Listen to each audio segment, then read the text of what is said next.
Video start होते ही सबसे पहले हम देखते हैं युहा और वुफेंग के दरमियान चल रही फाइट को, जिसके साथ ही मास्टर मुचिन कहती हैं यूनार की guardian spirit onyx fire bird की है, जिसकी फर्स्ट स्पिरिट टेक्निक का नाम रेड ब्लेड है, जो कि काफी ज्यादा शार्प टेक्निक है। जिसके साथ ही हम देखते हैं जैसे ही वुफेंग अपनी इसी एबिलिटी का यूज करते हुए युहा पर अटैक कर रही होती है, तो उसी के साथ ही शाओ शाओ युहा को इस अटैक से बचा लेती है, जहाँ पर शाओ शाओ भी अपनी first spirit technique 3 life soul ceiling क्वाल्ट्रन का यूज करते हुए अपनी शॉक फर्नेस टेक्निक को यूज करती है और वुफेंग के इस अटैक को यहीं पर काउंटर कर लेती है, जिसे देखते ही दोनों टीचर्स दोबारा से काफी शॉक होती हैं। मगर यूनार दोबारा से युहाओ पर अटैक करने के लिए आगे आती है, जहां पर युहाओ भी अपनी first spirit technique sharing spirit detection का यूज करते हुए घूस्ट स्टेप की वजह से इसे डॉज करना स्टार्ट कर देता है, जिसे देखते ही मास्टर मुचिन दोबारा से कहती है यूनार अपनी स्ट्रेंथ को और अपनी स्पीड को इंक्रीज करवाने के लिए नॉनसेक्ट की हेल्प भी ले रही है और उसी के साथ साथ उसके लिए 2 लोगों को भी हैंडल करना मुश्किल काम नहीं है। और युहाओ की टीम का मेन अटैकर जो कि वोंगडोंग है, वो ऑलरेडी वुफेंग के साथ 1-on-1 बैटल में इन्वॉल्व है।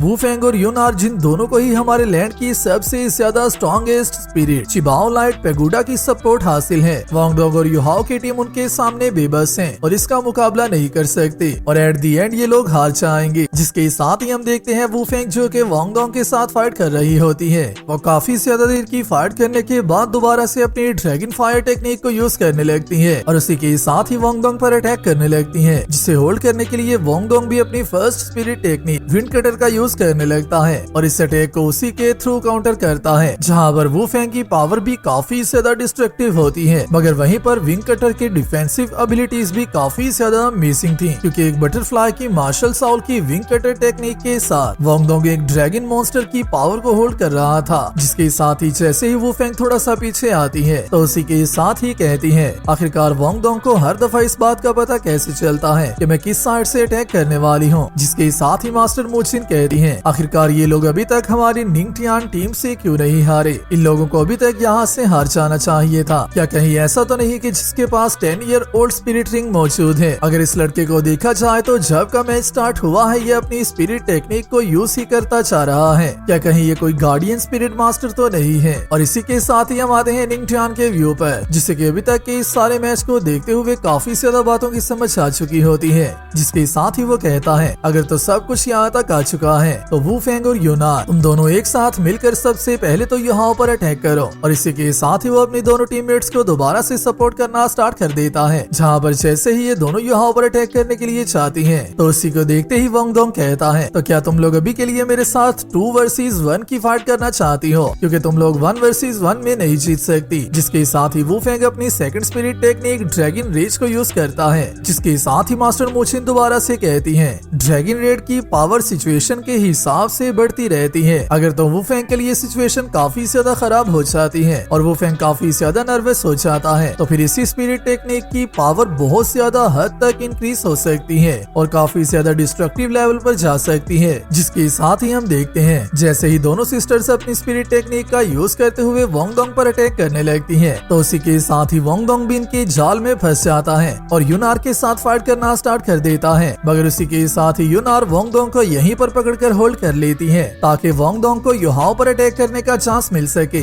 जिसके साथ ही वोंग युहाओ पर अटैक करने के लिए आगे बढ़ने लगती है, जिसे देखते ही वोंगडोंग कहता है इनका टारगेट शुरू से ही युहाओ था, मगर अभी के लिए मेरे पास युहाओ को सेव करने का टाइम भी मौजूद नहीं है। बट इससे पहले कि वुफेंग का अटैक युहाओ को डैमेज दे सके, शाओ शाओ अपनी सेकंड मार्शल साउल को एक्टिवेट कर लेती है, जो कि 9 फोनिक्स डांसिंग फ्लूट होती है। जिसके साथ ही शाओ शाओ इसकी first spirit technique slow down का यूज करने लगती है, जो कि वुफेंग को कम्प्लीटली स्लो कर देती है और इसी के साथ ही युहाओ को इस अटैक से बचने का मौका मिल जाता है। जिसे देखते ही मास्टर मुचिन कहती है आखिरकार ये कैसे हो सकता है, शाओ शाओ के पास डबल गार्डियन स्पिरिट मौजूद है। जिसके साथ ही मास्टर जुवो से बताती है मुझे ऐसा लगता है कि शायद से तुमने कभी भी अपने ओपोनेंट के स्टूडेंट्स को स्टडी ही नहीं किया। हालांकि शाओ शाओ की गार्डियन स्पिरिट की क्वालिटी चिबाओ लाइट पेगुडा के सामने कुछ भी नहीं है, मगर फिर भी ये टेक्निक किसी भी ओपोनेंट की स्पीड को 20% तक रिड्यूस करवा सकती है। जिसे देखते ही निंगटियान कहता है आखिरकार युहाओ के टीम मेंबर ने अपनी सेकंड गार्डियन स्पिरिट को शो करवा कर भी युहाओ को ही प्रोटेक्ट क्यों किया है। क्या कहीं युहाओ उनकी टीम के लिए इतना ही जरूरी तो नहीं है कि वो लोग अपने सारे कार्ड यूज कर भी युहाओ को प्रोटेक्ट कर रहे हैं। मगर बात चाहे जो भी हो, शायद से तुम लोगों को इस बात का पता पता ही नहीं है कि चिबाओ लाइट पेगोडा क्लैन को पूरे वर्ल्ड का सबसे ज्यादा स्ट्रॉन्गेस्ट सपोर्टिंग क्लैन क्यों कहा जाता है। क्या तुम्हें लगता है कि तुम अपनी साउल स्लोइंग टेक्निक का यूज करते हुए हमारे चिबाओ लाइट पेगोडा क्लैन का सामना कर सकती हो? तो मैं तुम लोगों को ये दिखाना चाहता हूँ कि तुम लोग कितनी बड़ी भूल में हो, जिसके साथ ही निंगटियान अपनी सेकंड सपोर्टिंग टेक्निक स्पीड को यूज करता है और इसी के साथ ही वुफेंग की स्पीड दोबारा से इंक्रीज हो जाती है, जो कि आगे बढ़ते हुए दोबारा से युहाओ पर अटैक करने की कोशिश करने लगती है। और जैसे ही वुफेंग दोबारा से युहाओ पर अटैक करने लगती है तो इसी को देखते ही युहाओ कहता है, अभी के लिए मैं इस अटैक का सामना नहीं कर सकता, मगर इससे पहले कि वुफेंग का अटैक युहाओ को टच कर पाए, वांगडोंग यूनार को डील करते हुए सीधा ही यहाँ पर आ जाता है और आते ही युहाओ को बचा लेता है। और जैसे ही ये दोनों सिस्टर्स बैक आती हैं तो उसी के साथ ही निंगटियान ने पूछता है, आखिरकार तुम लोगों ने अभी तक वांगडोंग को डील क्यों नहीं किया? क्योंकि अगर तुम लोगों ने ऐसा किया होता तो युहाओ के काम अभी तक तमाम हो चुके होने थे और हमारे लिए ये मैच और भी इजी हो गया होना था। जिसके साथ ही यूनार कहती है, इस फ्लूट का साउंड जिसे कि शाओ शाओ यूज कर रही है वो मेरी बॉडी को किसी हद तक कंट्रोल कर रहा है, जिसकी वजह से ही वांगडोंग हमारे से बच पा रहा है। मगर उसी के साथ ही निंगटियान दोबारा से इन दोनों सिस्टर से कहता है, इस मर्तबा चाहे जो कुछ भी क्यों ना हो जाए, तुम में से एक हर हाल में वांगडोंग को रेस्ट्रेन करने वाली है और सेकंड हर हाल में युहाओ को डील करने वाली है। जिसके साथ ही निंगटियान फाइनली अपनी थर्ड स्पिरिट टेक्निक को यूज करता है, जिसके थ्रू ये स्पिरिट पावर को भी इंक्रीज करवा सकता है, जिसके यूज होते ही वुफेंग को तो काफी ज्यादा पावर मिल जाती है। और इसी के यूज होते ही वुफेंग अपनी मार्शल साउल के ड्रैगन की ब्रेथ का यूज करते हुए यहाँ पर हर जगह पर ही आग लगा देती है और वांगडोंग को रेस्ट्रेन करने में किसी हद तक कामयाब हो जाती है। जहाँ पर वांगडोंग जैसे ही से डील करने में बिजी होता है तो उसी के साथ ही निंगटियान यूनार को कहता है, जल्दी से अपने सबसे ज्यादा मिसिंग मूव का यूज करो और हर हाल में युहाओ को यहीं पर नॉकआउट कर दो। जिसके साथ ही यूनार आगे बढ़ते हुए सीधा युहाओ पर अटैक करने के लिए आ जाती है और युहाओ पर कंटिन्यूअसली अटैक करना स्टार्ट कर देती है, जिन सारे अटैक्स को किसी हद तक युहाओ डॉज भी कर रहा होता है। मगर इसी के साथ ही यूनार अपनी second spirit technique red scratches का यूज करती है, जिसे देखते ही युहाओ कहता है, ये टेक्निक भी यूनार की फर्स्ट टेक्निक की तरह ही है, बस इसकी पावर काफी ज्यादा स्ट्रॉन्ग है।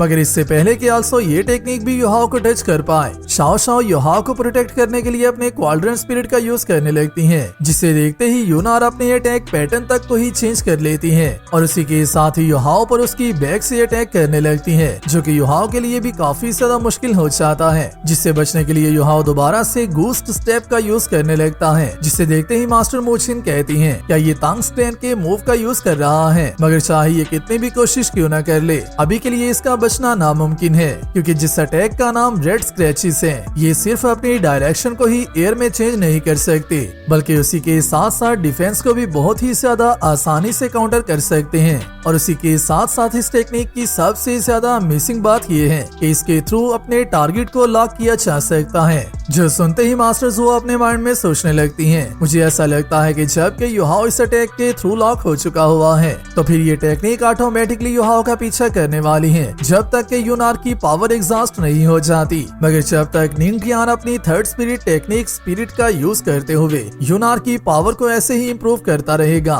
तो फिर ये टेक्निक तब तक खत्म नहीं होने वाली जब तक कि युहाओ डिफीट नहीं हो जाता। मगर उसी के साथ ही युहाओ इन अटैक्स को डॉज करते करते अपनी फर्स्ट स्पिरिट टेक्निक की स्पिरिट अटैक टेक्निक को यूज करता है और निंगटियान की साउल पावर पर मेंटली अटैक कर देता है, जिसके होते ही निंगटियान की मेंटल पावर डैमेज होती है और इसी के थ्रू ही वुफेंग और यूनार दोनों की पावर ही एग्जॉस्ट हो जाती है। जिसे देखते ही वांगडोंग कहता है, तो फाइनली युहाओ ने एक काउंटर अटैक लॉन्च कर दिया है, जिसकी वजह से अभी के लिए ये मेरा शाइन करने का टाइम है। जिसके साथ ही वांगडोंग वुफेंग को काफी हार्ड ब्लो देता है, मगर तब तक यूनार अपना मिशन पूरा करने के लिए वापस युहाओ पर अटैक करने के लिए निकल चुकी होती है। जिसे देखते ही वांगडोंग अपनी second spirit technique butterfly God light को यूज करता है, जिसकी वजह से यहाँ पर काफी ज्यादा लाइट के एरोस क्रिएट हो जाते हैं, जिनके थ्रू वांगडोंग सीधा अपने एनिमीज पर अटैक कर देता है। और ये टेक्निक यूनार और वोंग दोनों को ही काफी ज्यादा हद तक डैमेज करती है। इवन के यूनार इसकी वजह से यहीं पर नॉकआउट हो जाती है, मगर वोंग जो कि इस अटैक से नॉकआउट होने से बच जाती है, वो निंगटियान को अपने आप को होल्ड करने का कहती है। जिसके साथ ही निंगटियान, जिसे कि काफी ज्यादा गुस्सा आ चुका होता है,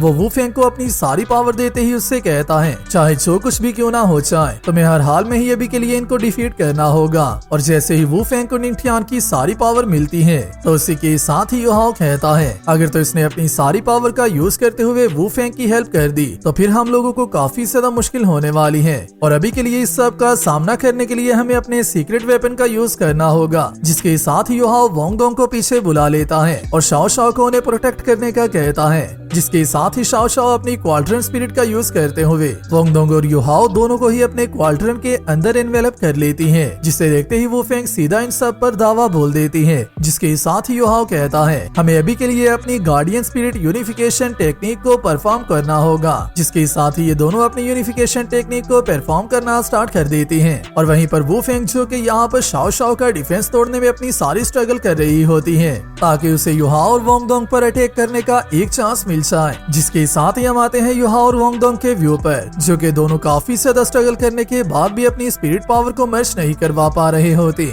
जिसके साथ ही वू फेंग अपनी second spirit technique dragon rage का यूज करती है और सीधा युहाओ और वोंगडोंग पर अटैक करने के लिए दोबारा से आगे बढ़ने लगती है। जिसे कि शाओ शाओ प्रोटेक्ट करने के लिए तो आती है मगर इस टेक्निक का सामना शाओ शाओ नहीं थी कर सकती। मगर थैंकफुली इससे पहले कि इन दोनों के अटैक एक दूसरे के साथ टकराएं युहाओ दोबारा से स्पिरिट अटैक का यूज करता है और निंगथियान पर दोबारा से स्पिरिचुअली अटैक कर देता है। जिसकी वजह से निंगथियान को मेंटली शॉक मिलता है और उसी की वजह से ही वू फेंग की पावर दोबारा से रेस्ट्रेन हो जाती है और वू फेंग का ये अटैक भी यहीं पर काउंटर हो जाता है और इवन उसकी वजह से उसे बैकलैश भी होता है। मगर एक बात मुझे वू फेंग की काफी ज्यादा मिसिंग लगी। इतने ज्यादा अटैक्स के बैकलैश होने के बाद भी वू फेंग अभी तक नॉकआउट नहीं हुई होती। इवन कि उसकी टीम के बाकी दोनों मेंबर ही नॉकआउट हो चुके होते हैं बट वू फेंग फिजिकली अभी भी बिल्कुल ठीक होती है और अपने टीममेट्स को होल्ड भी कर लेती है। जिसके साथ ही हमारा ये पार्ट यहीं पर कंप्लीट होता है। वीडियो अच्छी लगी है वीडियो को लाइक कर दो और नेक्स्ट आने वाली वीडियो के लिए चैनल को सब्सक्राइब लाजमी कर लेना। मैं मिलता हूँ आप सबसे नेक्स्ट वीडियो में, तब तक अपना और अपने प्यारों का ख्याल रखियो।